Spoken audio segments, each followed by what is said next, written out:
রেস্টুরেন্টের জনপ্রিয় খাবার বুটের ডাল দিয়ে মুরগির মাংস। এটা আমরা খুবই মজা করে রেস্টুরেন্টে খেয়ে থাকি।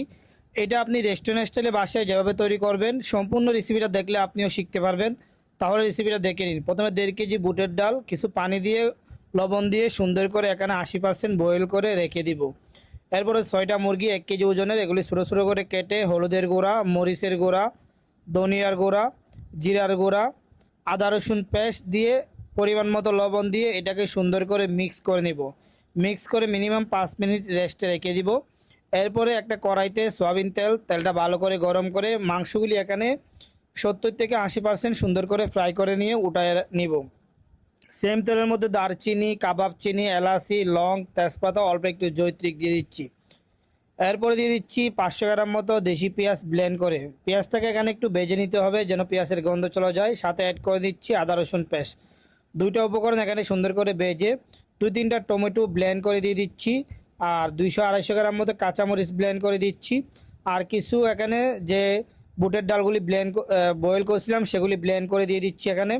এখন গ্রেভিটাকে 5 থেকে 6 মিনিট ভুনা করে পরিমাণ মতো লবণ, ধনিয়ার গুঁড়া, মরিচের গুঁড়া, অল্প একটু হলুদের গুঁড়া, জিরার গুঁড়া দিয়ে দিচ্ছি। এরপর দিয়ে দিচ্ছি মিক্স গরম মশলা। এটা হচ্ছে শেফ কিচেন বিডি শাহি গরম মশলা। আপনি চাইলে কুরবানির মাংসের জন্য, মাংস টেস্ট করার জন্য এটা নিতে পারেন।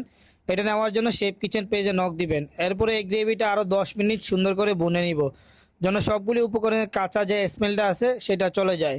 10 মিনিট ভুনা করার পরে যে ডালগুলি বয়েল করা ছিল সেগুলি দিয়ে দিচ্ছি। এগুলি দিয়ে এখানে নাড়াচাড়া করে 3 থেকে 4 মিনিট সুন্দর করে ডালটাকে কষায় নিব এই গ্রেভির মধ্যে। এরপরে যে মুরগিগুলি আমার ভাজা ছিল সেগুলি এখানে দিয়ে দিচ্ছি। এগুলি দিয়ে আরেকটু নাড়াচাড়া করে সবগুলি উপকরণ আরও 2-3 মিনিট ভালোভাবে এখানে কষায় নিব। এটা আপনি যত কষাবেন তত আপনার টেস্টটা ভালো আসবে। এরপর অল্প একটু পানি দিচ্ছি, পানির পরিমাণটা বেশি দিবেন না। দেখেন আমি কি পরিমাণ পানি দিচ্ছি, এই পরিমাণ পানি দিয়ে নাড়াচাড়া করে এটাকে সুন্দর করে সিদ্ধ করে নেবেন ভালোভাবে। যখন আপনার রান্না হয়ে যাবে নামানোর আগে অ্যাড করে নিচ্ছি আমি ধনিয়া পাতা কুচি। ধনিয়া পাতা কুচি দিয়ে আরেকটু সুন্দর করে নেড়ে চেড়ে নিচ্ছি। দেখেন কত সহজে এবং সিম্পলভাবে এই বুটের ডাল দিয়ে মুরগির মাংস তৈরি হয়ে গেছে। আপনি চাইলে এটা ট্রাই করতে পারেন বাসায়, অনেক মজার রেসিপি। আর রেসিপি ভালো লাগলে ফেস ফলো দিবেন, ভিডিওটা শেয়ার করে দিবেন। আল্লাহ হাফেজ।